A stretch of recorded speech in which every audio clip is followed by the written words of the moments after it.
حضرات دیکھیے جو تحریر ہمارے پاس موجود ہے اس میں جو الفاظ ہیں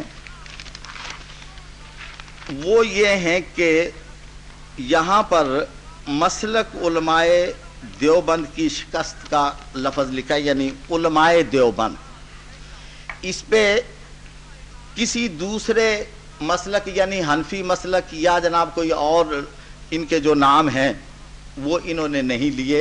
ہماری طرف سے یہ تحریر گئی، انہوں نے اس کو قبول کرتے ہوئے اس بات کو آگے بڑھایا اور آج 4 کی بجائے 1 کو یہ مجلس یہاں پر منعقد ہو رہی ہے. گزارش یہ ہے کہ انہوں نے ہم سے سوال کیا یا ہمارے لوگوں نے ان کو چیلنج کیا اور انہوں نے لکھ کے یہ دیا کہ آپ مقتدی کے لیے سورہ فاتحہ کی فرضیت دکھائیں. آپ کو بات سمجھ آ رہی ہے صدر صاحب؟ اچھا، اب جناب یہ جو صرف مقتدی کا لفظ ہے کہ مقتدی کے لیے سورہ فاتحہ کی فرضیت ثابت کرو، اس سے یہ معلوم ہوتا ہے کہ منفرد اور امام وہ کوئی جھگڑا نہیں. میں ان سے ابتدا میں یہ سوال کرتا ہوں کہ آیا منفرد اور امام کے لیے آپ کا وہی نظریہ ہے جو ہمارا نظریہ؟ چونکہ 3 حالتیں ہوتی ہیں نماز کی، ایک مقتدی ہوگا یا پھر جناب کوئی امام ہوگا یا پھر کیا کہ منفرد ہوگا.